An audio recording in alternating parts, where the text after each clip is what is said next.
guys, it's Stock Curry, and the market has now been down 5 days in a row. We're going to talk about whether or not the market correction has started.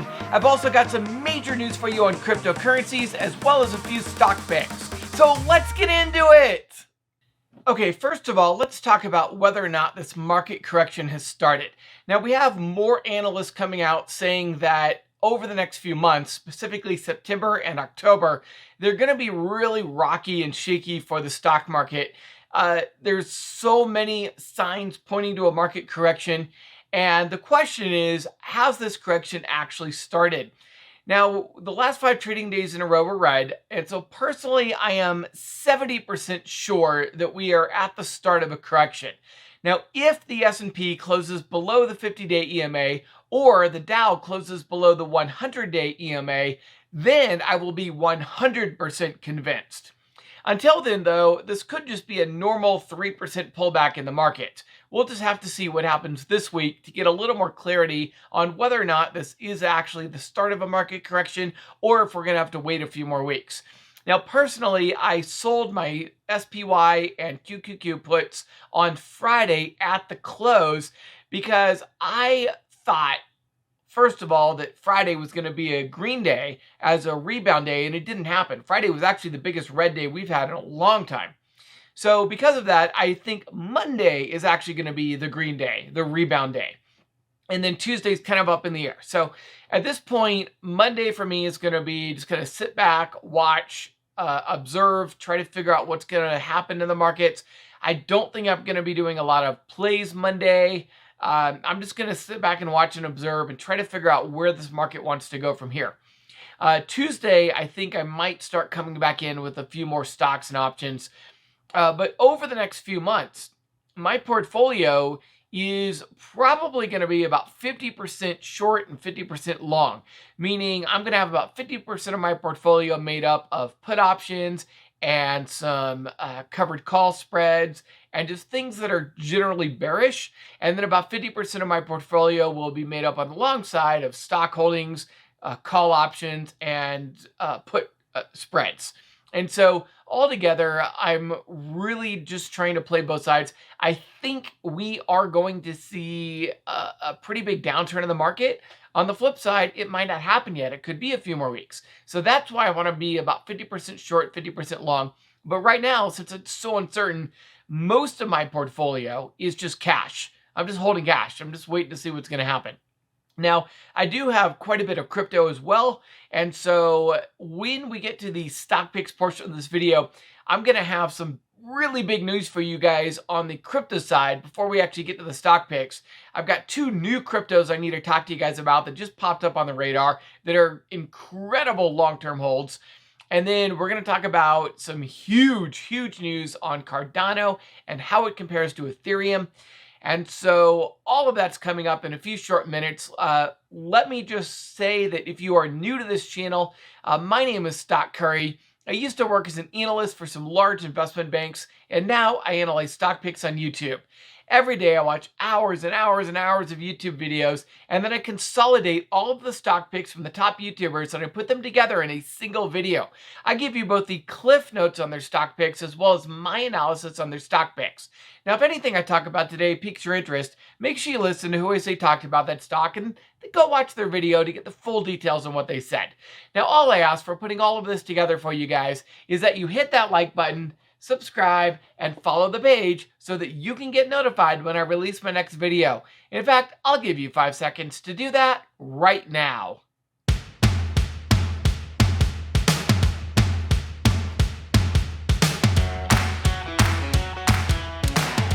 All right, before we get into our crypto and stock picks, I just want to remind you that I'm not a financial advisor. Nothing I talk about today is a recommendation to buy, sell, or hold. These are just my opinions, which may or may not be accurate. Please do your own research before investing in any assets. All right, let's get into today's crypto and stock picks. And first, I want to talk about some cryptocurrency news that came out over the weekend. A research article was published comparing the proof-of-stake cryptos with the least amount of energy usage. Some of these cryptos, such as Tezos and Polkadot, we've talked about before on this channel. But there are 2 new ones that I've never talked about before, and I wanted to let you know about them. Those are HBAR and ALGO. Both of these have less energy consumption than Ethereum, and HBAR actually ranks number 1 in energy consumption. So you might want to consider investing in both of these cryptos, although I will say that both of these coins skyrocketed on news of their energy efficiency. So you might want to wait for a pullback before buying in. ALGO is tradable on Crypto.com. HBAR is not tradable on Coinbase or Crypto.com, but it is available on Binance and Voyager. Now, I also wanted to talk about Cardano and Ethereum briefly because we had some major news come out over the weekend on Cardano. ADA just launched smart contracts on Sunday via the Alonzo hard fork. Larry Jones thought ADA would get to $3 by today, but instead the price was fairly flat over the past week. Analysts are now giving ADA a $5 one-year price target. Most people, including myself, think ADA will rise well above $5 over the next year, and some analysts think ADA will get above $5 by the end of this year. Technically, ADA is maintaining its momentum despite being well above the medium-term trend line going back to about the middle of July. The MACD histogram is rising, which is bullish. The RSI is neutral, and the candles are neutral as well. So altogether, ADA is neutral from a technical standpoint, and the major catalyst of the smart contracts just passed. And what that means is nobody knows which direction ADA will go from here. ADA still appears to be a great long-term hold stock, but it is very uncertain in the short term. Now, long term, I am encouraged by the fact that ADA is much faster than Ethereum. And keep in mind that ADA beat Ethereum to become the first of the larger cryptos to be both proof of stake as well as having smart contracts. And now that we have news that Cardano actually uses less energy than Ethereum will once they reach Ethereum 2.0, I really like Cardano for a long term much better than I like Ethereum. Next up is AAPL. This is Apple. StockMo listed AAPL as one of the best stocks to buy now because he thinks it will do well long term. AAPL dropped on Friday after some bad news came out regarding a lawsuit in relation to Epic Games. Both Larry Jones and StockMo think now is a good time to buy the dip. I personally think AAPL could drop a lot more, especially if we officially enter a correction. I could see AAPL dropping another 7 to 12% from here during a correction. And that's why Larry Jones recommends dollar cost averaging into AAPL in case it drops further. Larry Jones plans to start dollar cost averaging into AAPL this week.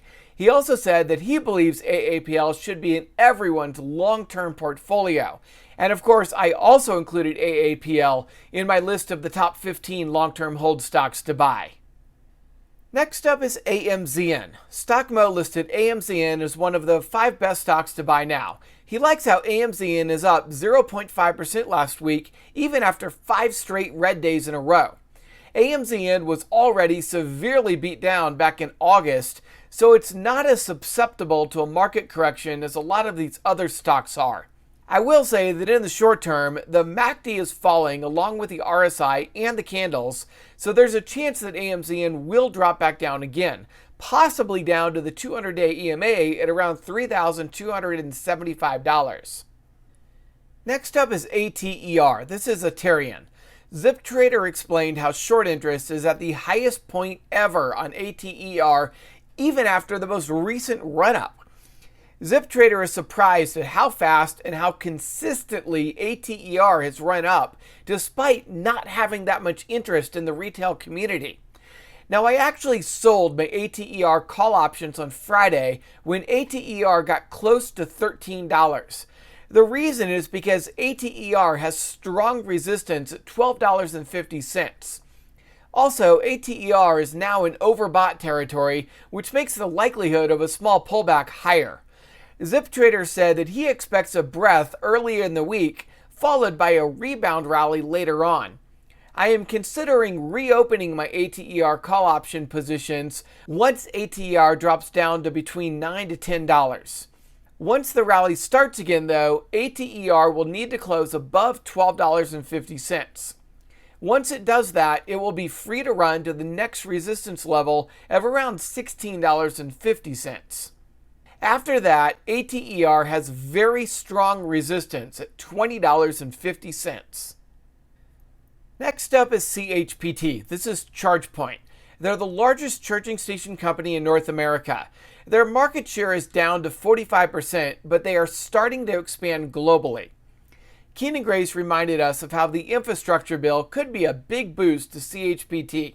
Keenan Grace pointed out how $20 has been the support level for CHPT over the past few months.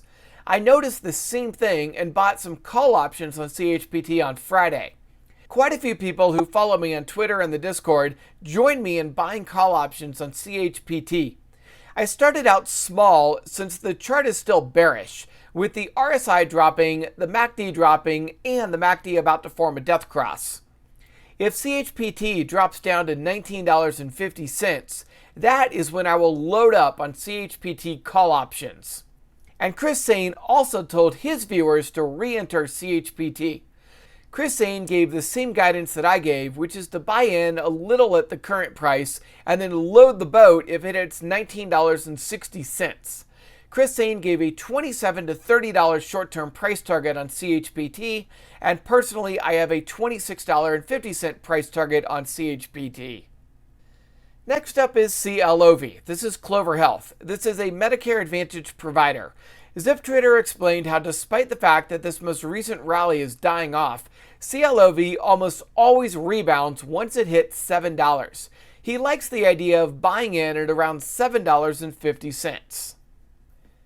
Next up is F. This is Ford. ZipTrader likes F as a long-term, high-conviction play. He said they proved themselves with their Mach-E Mustang and that F is set to be a massive player in the EV space. ZipTrader pointed out how the new rebate rules include an additional $4,500 for vehicles assembled at union factories, which Ford vehicles are, while Tesla vehicles are not.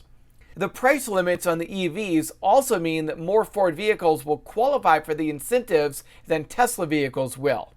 Once the government incentives are factored in, Ford vehicles will be significantly cheaper than Tesla vehicles, which could cause far more people to buy a Ford than a Tesla.